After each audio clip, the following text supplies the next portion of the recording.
बिस्मिल्लाहिर्रहमानिर्रहीम अस्सलाम वालेकुम। आई होप सो आप सब खैरियत से होंगे। तो welcome back to another video. आज हम बात करने जा रहे हैं किडनीज के बारे में। यू ऑल नोज कि किडनी हमारी बॉडी का एक बहुत इंपॉर्टेंट ऑर्गन है, जैसे कि बाकी ऑर्गन्स हार्ट हो गया, लिवर हो गया, उनकी केयर अटेंशन उनको देना ज़रूरी होता है, वैसे ही किडनीज को भी प्रॉपर अटेंशन देना बहुत ज़रूरी होता है। तो आज हम कुछ ऐसी चीज़ों के बारे में बात करेंगे कि किडनी को उतनी अटेंशन नहीं दी जाती जितनी वो डिजर्व करती है, जिसकी वजह से किडनी फेलियर का इशू आ जाता है। वैसे तो दिखने में किडनी बेशक एक स्मॉल ऑर्गन है, might be a small organ, but ये हमारी बॉडी में बहुत सारे मैसिव रोल्स प्ले करता है। हमारी बॉडी को स्मूथली रन करने में किडनी का एक बहुत इंपॉर्टेंट रोल होता है। वो फंक्शंस वेरी करते हैं, चाहे वो फिल्ट्रेशन हो या डिटॉक्सिफिकेशन हो या यूरिन की फॉर्मेशन हो, सारे काम जो है वो किडनी परफॉर्म कर रही होती है।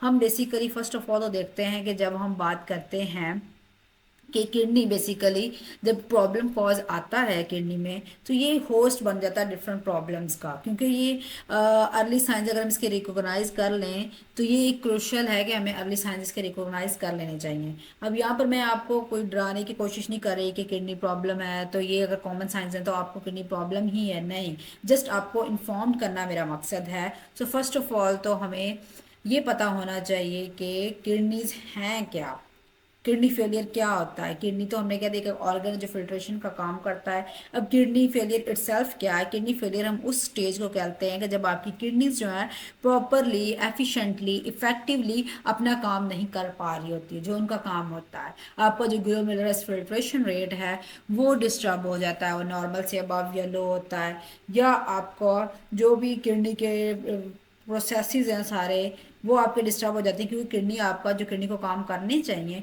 वो इफेक्टिवली और एफिशिएंटली नहीं करती, तो उसको हम बोलते हैं कि किडनी फेलियर हो गया। अब किडनी के जो नॉर्मल फंक्शंस हैं, बेसिकली आपकी किडनीज जो है फर्स्ट ऑफ ऑल तो ये एक बॉडी का फिल्ट्रेशन सिस्टम होता है। आपकी बॉडी में जितने भी वेस्ट हैं आपके मेटाबॉलिज्म के बाद उनको रिमूवल करने में किडनी का इंपॉर्टेंट रोल होता है। इसके अलावा एक्सेसिव फ्लूइड्स जो हैं उनको यूरिन में कन्वर्ट करके बॉडी से रिमूव करने में इसका काम होता है। अब किडनी जब नॉर्मली वर्क नहीं कर रही होगी तो ये टॉक्सिन्स हैं आपकी बॉडी में, हार्मफुल टॉक्सिन्स का बिल्डअप हो जाता है, जो कि वेरियस हेल्थ प्रॉब्लम्स की तरफ लीड करता है। क्योंकि आपकी बॉडी से एक टॉक्सिक चीज़ ने रिमूव होना था, वो रिमूव हो ही नहीं रही, तो जो कि रीज़न बन जाता है। अब किडनी फेलियर बेसिकली हैपन ये सडनली होता है। इसको अक्यूट किडनी फेलियर किसी इंजरी की वजह से हो सकता है या सर्टन मेडिकेशंस की वजह से हो सकता है, जो कि slowly slowly over time chronic में कन्वर्ट हो जाता है। अब kidney failure basically different other disease से भी लिंक्ड है, जैसे कि diabetes, heart disease and high blood pressure.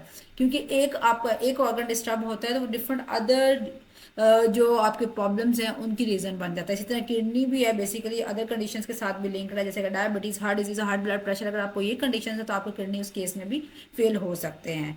अब ट्रीटमेंट ऑप्शंस क्या हैं? बेसिकली अगर किडनी फेलियर एक दफ़ा हो गया है तो फिर आप उसको रिकवर तो नहीं कर सकते, लेकिन इसके दो ट्रीटमेंट ऑप्शंस होते हैं। एक होता है डायलिसिस ऑन डेली बेसिस पर, वीक में 3 टाइम्स भी होता है, 4 टाइम्स भी होता है या 2 टाइम्स भी होता है, डिपेंड करता है आपकी किस स्टेज तक किडनी फेलियर हो चुका है। और सेकेंड होता है ऑप्शन किडनी ट्रांसप्लांट।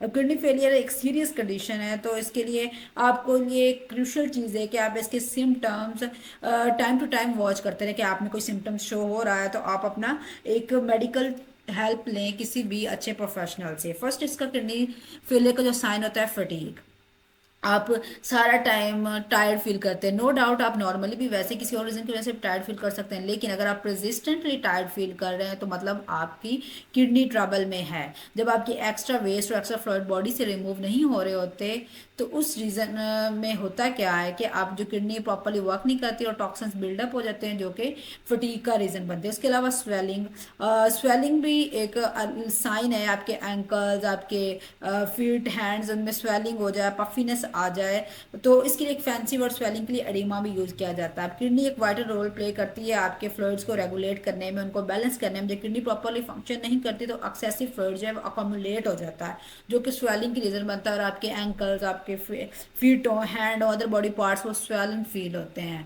तो ये एक अदर साइन है। उसके बाद नेक्स्ट साइन है जो कि आपके ब्लड में यूरिन आना स्टार्ट हो जाता है, तो इट्स मीन्स आपकी किडनी ऑल्सो इन ट्रबल है। अगर ये साइन भी आप में है तो इसको हेमाटोरिया भी बोलते हैं। तो एक समथिंग है जिसको हम लाइट ले लेते हैं, लेकिन एक सीरियस इश्यूज की तरफ लेकर जा सकती है। क्योंकि अब जब आपकी किडनीज प्रॉपरली वर्क नहीं कर रही, डैमेज हो गई हैं, तो उस केस में क्या होता है, ब्लड सेल्स जो है ना आपके यूरिन में लीक होना स्टार्ट हो जाते हैं। वो रीज़न कोई भी हो सकती है, आपके उसके behind something missing in kidney, something swear happening in kidney. लेकिन क्या होता है आपकी किडनी में जो प्रॉब्लम है तो ब्लड लीक होना शुरू हो जाता है यूरिन में। उसके बाद नेक्स्ट होता है बैक पेन। अब बैक पेन तो नॉर्मली भी बहुत से कॉमन सा इशू है, आप एक्सपीरियंस करते हैं। लेकिन अब डिफरेंस क्या है, नॉर्मल जो बैक पेन है उसकी स्वेरिटी कम होती है, लेकिन किडनी वाले इश्यूज में क्या होता है आपकी मोर डीपर और मोर प्रेसिस्टेंस बैक पेन अगर आपको देन यूजुअल से रह रही है तो इट्स मीन्स आपको किडनी इशू है।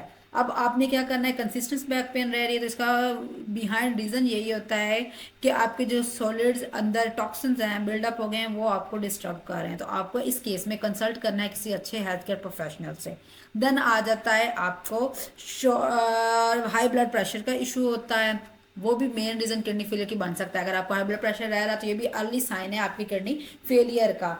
इसको हाइपरटेंशन भी हम बोलते हैं। अब हाई ब्लड प्रेशर बेसिकली क्या होता है, किडनी का काम इलेक्ट्रोलाइट्स के बैलेंस करना होता है। जब किडनी डैमेज हुई, वो प्रॉपरली वर्क नहीं कर रही, आपके इलेक्ट्रोलाइट्स प्रॉपरली बैलेंस नहीं हो रहे, जो कि आपके हाई ब्लड प्रेशर की तरफ लीड कर जाता है। नेक्स्ट वन है मेटालिक टेस्ट इन माउथ में फील होना शुरू हो जाता है। जब भी आप कुछ खाते हैं तो आप एक वरिड सा मेटालिक सा टेस्ट आपको फील हो, आपको ओरिजिनल जो फूड्स के टेस्ट है वो नहीं शो हो, बस आपको अजीब सा टेस्ट हो, तो इसका मतलब ही है कि आपका किडनी ट्रबल में है। क्योंकि वेस्ट का जब बिल्डअप और टॉक्सिन्स का बिल्डअप बॉडी में होता है तो वो आपके टेस्ट बर्ड्स को जाके इफेक्ट करता है।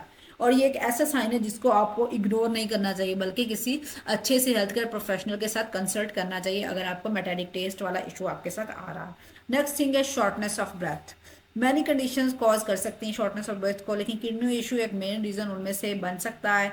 अब क्या है जी, आपकी जो किडनीज है उनका काम होता है रेड सेल्स की जो प्रोडक्शन है उसको रेगुलेट करना, उसको मेंटेन करना, ऑक्सीजन के बैलेंस को ऑल ओवर द बॉडी में, और हीमोग्लोबिन को जो भी वो कैरी करता है ऑक्सीजन को, सारे काम कर रहा है। अब किडनी प्रॉपरली फंक्शन नहीं कर रही तो आपको माइट भी प्रॉपर इनफ ऑक्सीजन नहीं मिल रही, जिसकी वजह से शॉर्टनेस ऑफ ब्रेथ का इशू होता है। ये भी एक अर्ली साइन है। उसके बाद ईचिंग स्किन, आपको ईचिंग ओवर टाइम होती रहती है, लेकिन जब परसिस्टेंस अनएक्सप्लेन्ड सी ईचिंग हो, एक डिफरेंट स्टोरी है वो आपकी किडनीज के, मतलब आपकी किडनी स्ट्रगल कर रहे हैं किसी भी रीज़न से। और ये ईचिंग होती इसीलिए है कि आपके जो टॉक्सिन्स हैं, आपको जो वेस्ट प्रोडक्ट्स हैं बॉडी से इफेक्टिवली रिमूव नहीं हो रहे, जो आपको ईचिंग का एक मेन रीज़न बन रहे हैं। तो अगर आपको मोर परसिस्टेंस मोर लॉन्गर टाइम के लिए और अनएक्सप्लेन टाइप की कोई ईचिंग हो रही है तो आपको उस केस में भी एक अर्ली साइन हो सकता है आपकी किडनीज प्रॉब्लम को। उसके अलावा यूरिनेशन के पैटर्न्स में चेंजेस आ सकती हैं सिग्निफिकेंटली, ये भी एक प्रॉब्लम होता है क्योंकि किडनीज का काम ही होता है आपका यूरिन को प्रोड्यूस करना। सो अगर एनी इशू किडनी में है